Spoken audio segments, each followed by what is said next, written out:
నాతో పాటు ఇక్కడికి వచ్చినటువంటి పెద్దలందరికీ వివిధ రకాల ఆర్గనైజేషన్స్ ఉన్నాయి, వివిధ రకాల రాజకీయ పార్టీల నాయకులు వారందరికీ కూడా నా తరఫున హృదయపూర్వక ధన్యవాదాలు తెలియజేస్తూ, ముఖ్యంగా ఈరోజు ఇక్కడికి వచ్చి మీ ముందుకు రావడానికి ప్రధానమైనటువంటి కారణం ఏంటంటే YMCA young man Christian association అనే సంస్థ ఈ తెలంగాణ రాష్ట్రంలో, ఈ దేశంలో 1916లో ప్రారంభమైంది. దానికి ఒక ఎజెండా ఉన్నది. ఆ ఎజెండా ఏంటంటే, ఒకటి ముఖ్యంగా యూత్ డెవలప్మెంట్, అదేవిధంగా స్పిరిచువల్ డెవలప్మెంట్, అదేవిధంగా కల్చరల్ డెవలప్మెంట్, అదేవిధంగా ఫిజికల్ డెవలప్మెంట్ అనే 4 సెక్టార్స్ని తీసుకొని వైఎంసీఏ స్టార్ట్ చేయడం జరిగింది. ఆ వైఎంసీఏ ఎంతో మంది ఎస్సీ, ఎస్టీ, బీసీ, మైనారిటీ వర్గాలకు ఉపయోగపడే విధంగా దాన్ని ఇప్పటికీ 160 సంవత్సరాలు అవుతుంది దాని ప్రస్తావనం జరుగుతున్న క్రమంలో మేము ఇక్కడికి రావడానికి కారణం ఏంటంటే, ఈ తెలంగాణలో ఈ 14 నెలల్లో మొన్న మీరు చూసిండొచ్చు, హెబ్రోన్ మధ్యలో చర్చ చాలా పెద్ద గొడవైంది. అక్కడ లోకల్లో ఉన్నటువంటి సమస్యలు ఏ గుడిలో అయినా, ఏ మసీదులో అయినా, ఏ చర్చిలో అయినా కూడా అక్కడ లోకల్లో బాడీలకు మధ్యలో సమన్వయం లేకపోవడం, చిన్న చిన్న గొడవలు జరుగుతూ ఉంటాయి. అది వాళ్ళు మాత్రమే కూర్చొని సెటిల్ చేసుకోవాల్సిన అవసరం.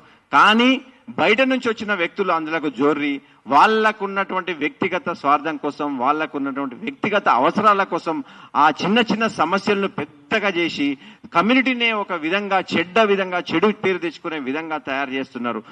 దాని మీరు చూసిండొచ్చు, అక్కడ ఉన్నటువంటి హెబ్రోన్లో చర్చికి, సొసైటీకి, ట్రస్ట్కి మధ్య ఇష్యూస్ ఉంటే వాళ్ళు కోర్టుకు పోయినరు, వాళ్ళు తెచ్చుకున్నారు. కానీ ఆ ఇద్దరి మధ్యలో కాకుండా మూడో వ్యక్తులు, ఇంతకుముందు బీఆర్ఎస్ లో పనిచేసిన నాయకులు కావచ్చు, ఇప్పుడు కాంగ్రెస్ లో పనిచేసిన నాయకులు కానీ, మూడో వ్యక్తులు వచ్చి దాన్ని పెద్దగా చిన్న విషయాన్ని పెద్దగా చేసి వాళ్ళు లాభం చేకూర్చాలన్న ఆలోచన చేస్తే అక్కడ ఉన్న వాళ్ళందరూ కూడా తరిమేసి వాళ్ళిద్దరూ సంతోషంగా హెబ్రోన్ చర్చిని నడుపుకుంటా ఉన్నారు. దాని తర్వాత క్రమం చూస్తే వైఎంసీకి వచ్చింది.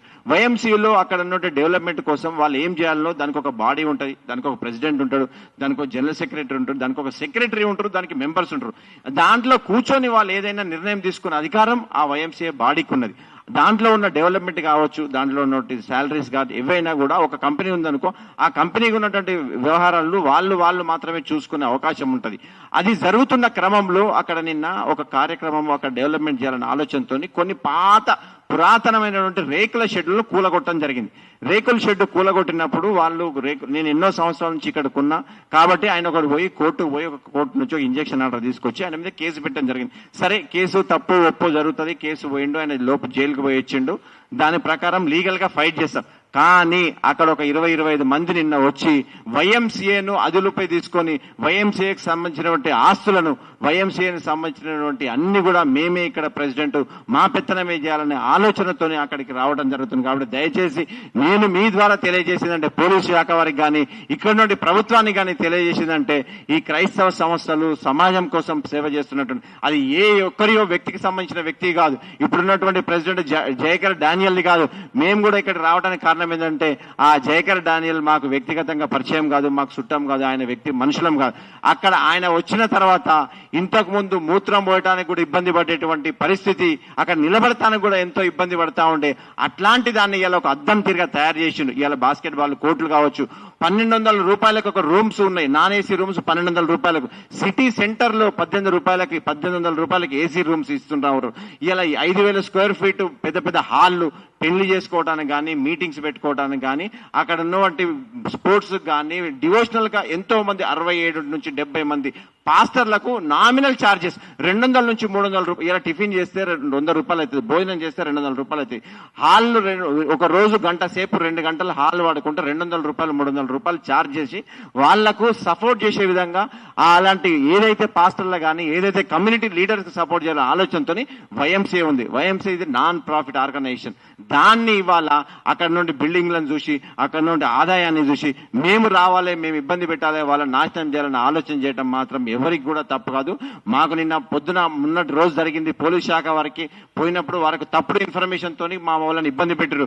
నిన్న రాత్రి డీసీపీ గారు కలిసిండ్రు, చాలా మొత్తం తెలుసుకున్న తర్వాత డీసీపీ గారు ఫుల్ సపోర్ట్, పోలీసు వారు ఫుల్ సపోర్ట్ చేసి వైఎంసీని కాపాడుతాను. నేను ప్రభుత్వాన్ని, ఇలా మైనార్టీ మినిస్టర్ లేడు ప్రభుత్వంలో, అయినా కూడా మీకు నేను తెలియజేసిందంటే, మైనార్టీ శాఖ కింద ఎన్ని జరుగుతూ ఉన్నాయి, ఎండోమెంట్స్ కిందకి లేనంత మాత్రం మైనార్టీలో ఉన్నటువంటి ఓట్లు ఇలా తెలంగాణలో కాంగ్రెస్ క్రైస్తవుల ఓట్లు అవసరం లేదా?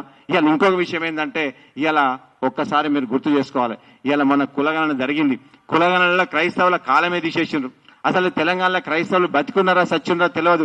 ఇలా ఎస్సీ ఎస్టీ బీసీ ముస్లింల కాలం పెట్టిరు, కానీ ఇలా క్రైస్తవుల కాలం పెట్టిరు. మీకు తెలుసో తెలియదో, ఎస్సీలలో మాల మాదిగ సామాజిక వర్గంలో ఎక్కువ శాతం మాలలో ఉండేది క్రైస్తవులు, ఎక్కువ శాతం క్రైస్తవులు ఉంటారు. ఇలా వాళ్ళు ఇళ్లకు పోవాలనో తెలియని పరిస్థితి. ఇలా చర్చల దగ్గర డిస్కషన్ అవుతా ఉంది. అరే మేము తెలంగాణలో బతుకున్నామా లేమా, అసలు మేము కులగంలో ఉన్నామా లేమా అనే కన్ఫ్యూజన్ కూడా ఉన్నది.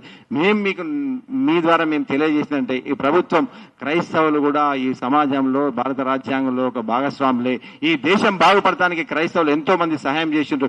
ఇవాళ మోడీ దగ్గర ఇవాళ చదువుకున్నట్టు రాజ్నాథ్ సింగ్ దగ్గర నుంచి ఇవాళ కిషన్ రెడ్డి వరకు ఎంతో మంది క్రైస్తవ పాఠశాలలు చదువుకున్నారు. ఇవాళ హాస్పిటల్స్ క్రైస్తవులు ఏర్పాటు చేసినాయి. ఇవాళ ఏ పెన్ను తయారు చేసినా ఇవాళ మీకు ఒక విషయం చెప్పాలా, చంద్రయాన్ ఇవాళ మోడీ గొప్పగా చెప్పుకుంటుండే, ప్రపంచంలో చంద్రయాన్ స్టార్ట్ చేసి సక్సెస్ఫుల్ గా పైకి పంపించిండు.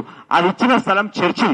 ఈ దేశంలో ఎక్కడ కూడా మ్యాగ్నెటికల్ ఫోర్స్ ఎక్కడ సరిపోదంటే ఆ ఎక్కడైతే ఉన్న చంద్రయాన్ ఉన్న సంస్థ చర్చ్ ప్రాంతం, ఆ చర్చిను ఈ దేశం కోసం ఇవ్వాలంటే ఒకటే వారం లోపల ఆ చర్చిని చంద్రయాన్ ఇస్రోకు డెడికేట్ చేసిండ్రు. అట్లాంటి పరిస్థితుల్లో ఇలా క్రైస్తవులు ఎంతో మంది విద్య కావచ్చు, వైద్యం కావచ్చు, ఎన్నో రకాలుగా క్రైస్తవులు చేస్తా ఉంటారు.